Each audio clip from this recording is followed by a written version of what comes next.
నీ వయసు ఎంత నాన్న? నీ వయసు ఎంత నాన్న? 11. ఎందుకు నన్ను బాప్తీసం పొందాలనుకుంటున్నావు?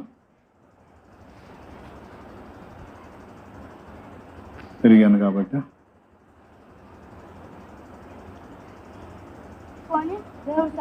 దేవుడి సన్నిధిలో బాప్తీసం తీసుకుంటున్నాను. ఒక నిమిషం ఆగు. నీ పాపాలను తొలగించడానికి యేసుప్రభు నీ కోసం ఏం చేశాడు నాన్న? అయ్యా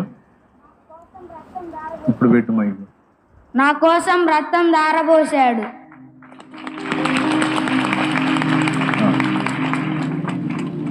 ఇప్పుడు నీది చిన్న వయసు కదా, ఇప్పుడే ఎందుకు తీసుకోవాలనుకుంటున్నావు? ఉంటానో ఉండనో నాకు తెలీదు, అందుకనే దేవుడి సన్నిధిలో బాప్తీసం తీసుకుంటున్నాను.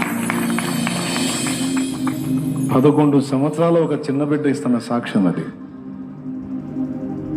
ఒక్కొక్కళ్ళకి 50 ఏళ్ళు, 60 ఏళ్ళు, 70 ఏళ్ళు, 40 ఏళ్ళు, 30 ఏళ్ళు, 25 ఏళ్ళు, 20 ఏళ్ళు, 18 ఏళ్ళు, 16 ఏళ్ళు. వాళ్ళకి రాలా సిగ్గు ఎన్ని చెప్పినా. వాళ్ళు అంతే చెబుతారులే, మనం అప్పుడే సత్తామైంది.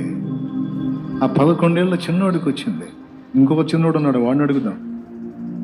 చిన్నోడా, నువ్వు ఎందుకు తీసుకోవాలనుకుంటున్నా నా బాప్తీసం?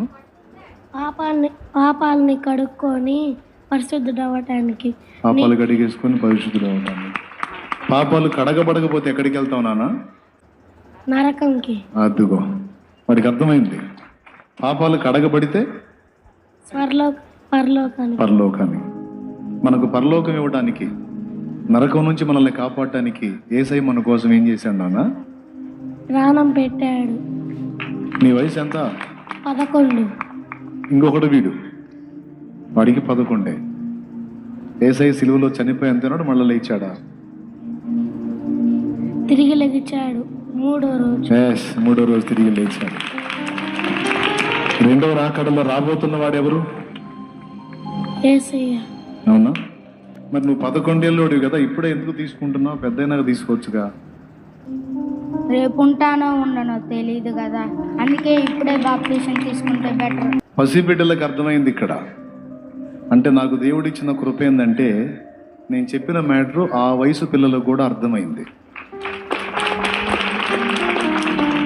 నాకు అర్థం కాలేదని తప్పించుకోవటానికి లేదు. రేపు ఉంటావన్న గ్యారెంటీ నీకు లేదు. పసిబిడ్డలకు అర్థమైన విషయం నీకు అర్థం కాకపోతే ఇక నీ కర్మకి ఎవడు బాధ్యుడు? నువ్వు నశిస్తానంటే నేను చేయగలిగింది ఏముంది? నీ ఇష్టం. ఇప్పటికే చాలా టైం పోగొట్టుకున్నావు. ఇంకా పాపాన్ని ప్రేమిస్తానే ఉన్నావు, అందులో పొల్లాడాలని ఆశపడుతున్నావు. ఇకనైనా బుద్ధి తెచ్చుకొని ఈ చివరి రోజు, చివరి కోట ముగించే లోపు పరిగెత్తు యేసయ్య పాదాల దగ్గరికి. ఆయన నిన్ను విడిచిపెట్టకముందే, ఆయన నిన్ను దాటిపోకముందే దయచేసి బుద్ధి తెచ్చుకొని జాగ్రత్త పడు. అయిపోయింది టైం. ఇది ముగింపు ఘట్టం. ఇంతమందికి కనువిప్పు కలిగింది, పరిగెత్తుకొని వచ్చారు రక్షణ కావాలని. అవకాశం ఇవ్వకపోతే దేవుడి తప్పు, ప్రకటించకపోతే నా తప్పు.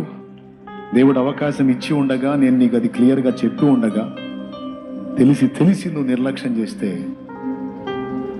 రేపు తీర్పులో నువ్వు నిలబడతావు, తప్పించుకోలేవు. జాగ్రత్త.